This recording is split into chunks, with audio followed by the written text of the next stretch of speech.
Hi guys, I'm Yasmeen. I'm the editor-in-chief of the Diamondback. I'm here with our sports editors and football writers, Connor Letourneau and Josh Vitale. We're here to recap this weekend's 27-20 win against Virginia. Connor, this was the Terps' worst rushing performance of the season. What do you think happened? I mean, the numbers are pretty awful. The rush game wasn't just bad; it was really non-existent. They had 29 carries for -2 rush yards. The starter, Justice Pickett, 15 carries for -8 rush yards. Their leading rusher in the game was Perry Hills, the quarterback, with a total of 7 rush yards. So, I mean, honestly, I'm not sure I've ever seen a football game with a team that had that bad of a rushing performance. Josh, what do you think? Yeah, it was alarming to see that. And Wes Brown, who was the team's leading rusher into the game, and still is the team's leading rusher, even though he didn't play due to a shoulder injury, that hurt them. But also, Randy Edsall had Brandon Ross, who started the last 2 games at running back, who was healthy and on the sidelines, but he never got into the game. You know, it's just hard to watch a team run the ball 29 times and can't finish the game with even 0 yards, -2. It was one of the worst performances I've ever seen. So given that this was a less than stellar performance, what do you think is the biggest takeaway of the game? Well, I mean, obviously they won the game, which is great. They're 4-2, two wins away from bowl eligibility.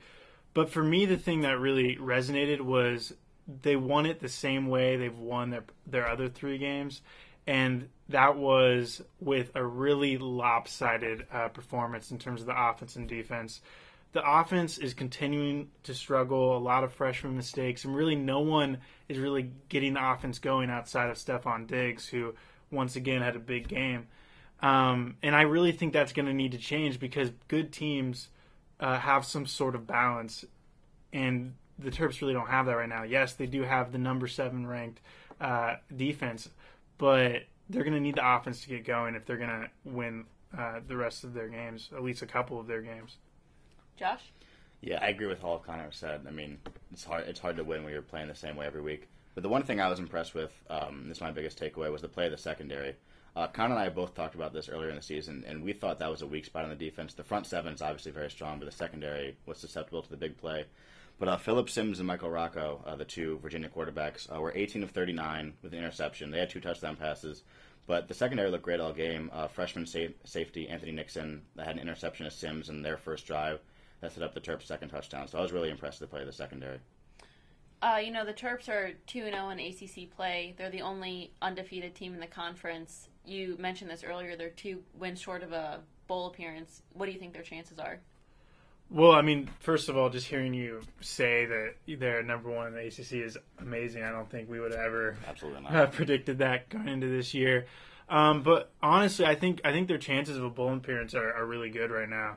Looking at their schedule, I think they should be able to win that Boston College game in a couple weeks. Boston College is not very good this year, and I do expect them to get at least one more ACC win, whether it's from NC State this weekend or more likely from UNC at the end of the schedule. I think that's probably their best chance, but I do think they get one of those wins.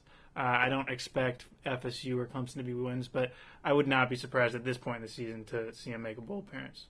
Josh? Yeah, I agree with Connor. They have 6 games left. Georgia Tech, Boston College, NC State, North Carolina. All of those are winnable games. 2 of them are at home. I mean, they're all games they can win. They only need to win 2.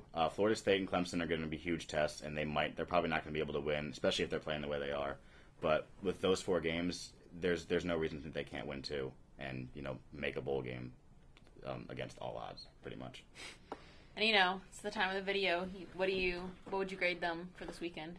I would. It was a win, and that's great. But it was another one of those wins that didn't really feel like a win. There were a lot of mistakes made, a lot of deficiencies. I would go with a B- overall. I thought they got enough going offensively, and the defense had its moments, but overall there were just a lot of shortcomings, really on both sides of the ball. Josh? I'm usually more positive than Connor, but I'm actually going to go worse than them this week. I can't get over the fact that they had -2 yards rushing for the game. It's unsettling, honestly, to see that on a stat sheet. I'm going to say it was a C. Yeah, the win's great, and they're 4-2, 2-0 in the ACC, but if they keep playing like that, the record's not going to get much better than it is now. Thanks for joining us. Check back Friday as we preview this weekend's homecoming game against NC State.